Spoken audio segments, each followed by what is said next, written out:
Happy sales. Happy sales நண்பர்களே.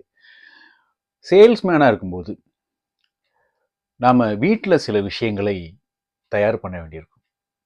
வீட்லையா தயார் பண்ணணுமா? எதை?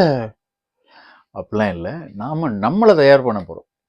ஒரு 15 நிமிஷம் அல்லது 20 நிமிஷம் இதுக்கு நேரம் எடுக்கலாம். இதை நீங்கள் செஞ்சீங்கன்னா, ரொட்டீனாக பண்ணீங்கன்னா, தினசரி வாழ்வின் நிறைவு வரைக்கும் நீங்கள் செஞ்சீங்கன்னா, உங்களுடைய next level of sales transformation செம்மையாக இருக்கும், மாஸாக இருக்கும், கெத்தாக இருக்கும். நம்பர் 1, தூங்கி எழுந்து குளித்தவுடன் ஒரு மெடிடேஷனில் உட்காருங்க. என்னையா போயா சும்மா மெடிடேஷன், தியானம்? நீங்கள் பலதரப்பட்ட மனிதர்களை சந்திக்க போகிறீங்க, பலதரப்பட்ட உணர்வு உள்ள மக்களை நீங்கள் மீட் பண்ண போகிறீங்க. உங்களுக்குள்ள வேலை பார்க்குற மக்களும் பலதரப்பட்ட உணர்வுகள், உங்களை சந்திக்க போகிறவங்களும் பலதரப்பட்ட உணர்வு உள்ளவங்க. அங்கே உங்களுடைய மனம் ரொம்ப ரொம்ப முக்கியம். காம் டவுன் ஆகிறதுக்காக தான் மெடிடேஷன். மெடிடேஷனுங்கிறது வந்து ஒன்றும் மந்திர தந்திரம்லாம் இல்லை நண்பர்களே. ஜஸ்ட் உட்காருங்க. சத்தங்கள் கேட்கலாம், கேட்காமல் இருக்கலாம். வீட்டில் ஏதாவது சத்தம் இருக்கும். கண்டிப்பாக வீடுனா காலையில் சத்தம் இருக்கும். ஏதாவது ஒரு இடத்துல கம்ஃபர்டபுளாக சம்மணம் போட்டோ அல்லது சேரில் உட்கார்ந்தோ கண்ணை மூடுங்க. உங்களுடைய மூச்சு காற்றை மட்டும் கவனிங்க. கைகள், உடல் பாகங்கள் எல்லாத்தையுமே இறுக்கமாக இல்லாமல் நெகிழ்வாக வச்சுக்கோங்க. ஒரு புன்னகையோடு இருங்க. புன்னகையோடு அப்படியே கண்களை இப்படி மூடிட்டு இந்த ப்ரீத்திங் உள்ளே போகிறது வெளியே வர்றது அதை மட்டும் கவனிங்க. அவ்வளோதான், வேற ஒன்றும் இல்லை. இதை மட்டும் கவனிங்க. உங்களுடைய மைண்டில் உள்ள நிறைய விஷயங்கள் அப்படியே தெளிந்த நீரோடை மாதிரி மைண்டு மாறிடும். அந்த ஒரு நாளைக்குரிய எனர்ஜியை மெடிடேஷன் உங்களுக்கு தரும். ரெண்டாவது விஷயம், மெடிடேஷன் பண்ணுறீங்க, ரெகுலராக மெடிடேஷன் பண்ணுறீங்க, சூப்பர். மெடிடேஷன் பண்ணி முடிச்சா பிறகு குளிக்கிறதுக்கு முன்னாலேயே, மெடிடேஷனுங்கிறது குளிச்சா பிறகு பண்ணணும். குளிக்கிறதுக்கு முன்னாலேயே பண்ண வேண்டிய ஒரு விஷயம் எக்ஸசைஸா, ஒர்க் அவுட். ஜிம்முக்கா போகணும்? ஜிம்முக்கெல்லாம் போக வேண்டியதில்லை. வீட்டில் இருக்கக்கூடிய இடத்துல உங்களுடைய உடலை கொஞ்சம் அசைகிற மாதிரி ஏதாவது ஒரு பயிற்சி, அது ஒரு 5 நிமிடங்கள் உட்கார்ந்து எந்திரிக்கலாம், திருப்பி ஸ்ட்ரெச்சஸ் பண்ணலாம், புஷ்அப்ஸ் பண்ணலாம். ரொம்பவும் வலி எடுக்கிற மாதிரி போட்டிக்கு போகிற மாதிரிலாம் புஷ்அப்ஸு, சிட்டப்ஸ்லாம் பண்ண வேண்டாம். அன்றைக்கு உரிய எனர்ஜி உங்களுக்கு வேணும்னா, ஏன்னா நண்பர்களே, அங்கங்கே மூட்டுகளுக்கு நடுவில் லாக் ஆகிருக்கும் நம்மளுடைய எனர்ஜி லெவல். நீங்கள் சின்ன எக்ஸசைஸ் நீங்கள் பண்ணிவிட்டு அதுக்கப்புறம் குளிச்சுட்டு மெடிடேஷன் பண்ணிவிட்டு மூன்றாவதாக நீங்கள் பண்ணக்கூடிய விஷயம் உங்களுடைய வீட்டிலையே உங்களுடைய இஷ்ட தெய்வத்தின் முன்னால் அல்லது ஏதோ ஒரு இடத்துல அமர்ந்து பாசிட்டிவாக இன்றைய நாள் இப்படிலாம் நடந்துக்கிட்டு இருக்கு அப்படிங்கிறத விசுவலைஸ் பண்ணுங்க. விசுவலைசேஷன் இன்றைய நாள் அழகாக மாறும். இன்னைக்கு நான் போகிறேன், என்னுடைய ஆஃபீஸில், என்னுடைய டிபார்ட்மெண்ட்டில் ஜம்முன்னு வரக்கூடிய வாடிக்கையாளர்கள் எல்லாரையும் ஜம்முன்னு அட்டன் பண்ணுறேன். என்னுடைய கன்வர்ஷன் லெவல் செமையாக இருக்குது. எல்லா கஸ்டமர்ட்டையும் நான் சிரித்து புன்னகையோட எனர்ஜெட்டிக்காக சுறுசுறுப்பாக பேசுகிறேன். என்னை சுற்றி இருக்கக்கூடிய என்னுடைய சக ஊழியர்கள்ட்டையும் நல்ல புன்னகையோடு நட்புணர்வோடு பேசுகிறேன். என்னுடைய இன்றைய இலக்கை அருமையாக முடிக்கிறேன் அப்படின்னு ஒரு கலர்ஃபுல்லான ஒரு வீடியோவாக இன்றைய நாளை நீங்கள் மாற்ற முடியும். இது மூன்றாவது விஷயம்.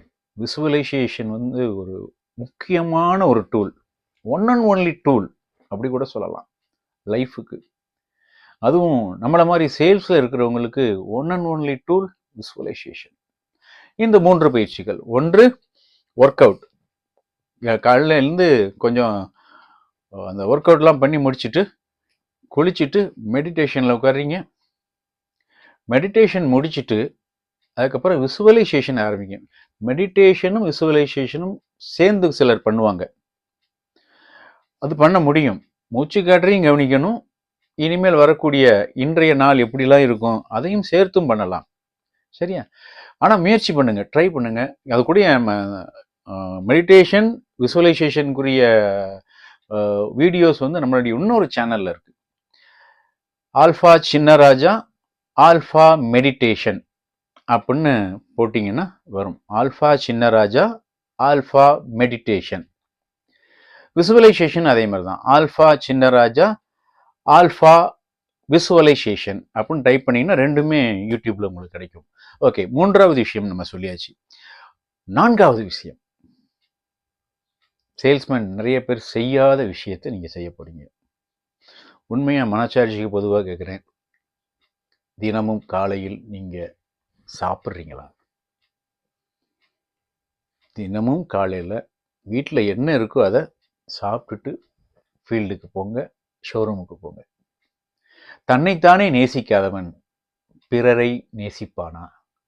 நாமளே நம்மளை லவ் பண்ணல, நேசிக்கல, அப்பனா கஸ்டமரை நம்ம எப்படி கேர் எடுப்போம்? தன்னைத்தானே நேசிக்காதவன் பிறரை நேசிப்பானா? அந்த காலை உணவு ரொம்ப ரொம்ப முக்கியம் சேல்ஸ் பர்சனுக்கு. நம்ம உடல் ரீதியாகவும் நம்மளுடைய பாடி இயங்கிக்கிட்டு இருக்கோம், பிரெயினும் இயங்கிக்கிட்டு இருக்கோம், பேச்சு இயங்கிக்கிட்டு இருக்கோம், நம்மளுடைய எனர்ஜி அவ்வளவு இருக்கணும். நம்ம போயிட்டு சாப்பிடாம போயிட்டு எனர்ஜி இல்லாம அப்படின்றோம்னா சேல்ஸ் இல்லையா? கொஞ்சம் இதெல்லாம் இந்த 4வது விஷயத்தையும் சேர்த்து பண்ணுங்க, முடியும் முடியும். 5வது விஷயம், உங்களுடைய உடை, உங்களுடைய எனர்ஜி லெவல், உங்களுடைய புன்னகை, இது எல்லாமே வீட்டில இருந்தே ஆரம்பிக்கணும். எல்லா சேல்ஸ் பர்சனுமே வீட்டை விட்டு வெளியே போயாச்சும் சேல்ஸ் பர்சன் தான், வீட்டுக்குள்ளேயே சேல்ஸ் பர்சன் தான்.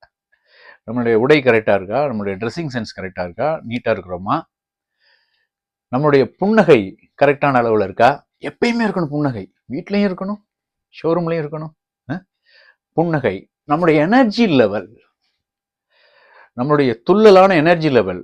நண்பர்களை, நாம் எல்லோருமே நடமாடும் நல்ல சக்தியை பரப்பும் ஜெனரேட்டர்ஸ்.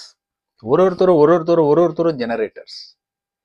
நாம் அந்த புன்னகையோட எனர்ஜியோட அப்படியே கிளம்பும் பொழுது ஈவினிங் வரும்போது அதே புன்னகை எனர்ஜியோட நீங்க வருவீங்க. ஏன்னா ரிசல்ட் ஆஹா அப்படி இருக்கும், வாவ் அப்படி இருக்கும். இந்த 5 பழக்க வழக்கங்களையும் தினசரி தினசரி தினசரி பொறுப்புணர்வோடு செய்யுங்கள். நம்ம எல்லாத்துக்குமே ரெஸ்பான்சிபிலிட்டின்னு ஒன்று இருக்குல்ல, பொறுப்புன்னு ஒன்று இருக்குல்ல, குடும்ப பொறுப்பு, சமூக பொறுப்பு, தொழிலில் பொறுப்பு, எல்லாமே இருக்கு. ஆக ரெஸ்பான்சிபிளான ஒரு பொறுப்புணர்வு உள்ள ஒரு மனுஷியாக, பொறுப்புணர்வு உள்ள மனிதனாக நீங்க 5 கடமைகளையும் நிச்சயமா செய்யுங்க. இன்னும் பேசுவோம் விற்பனையின் ஆழம் பற்றி, விற்பனையின் உயரம் பற்றி, விற்பனையின் அகலம் பற்றி. நன்றி, மகிழ்ச்சி. நான் ஆல்ஃபா சின்னராஜா, சேல்ஸ் கோச். மகிழ்ச்சி.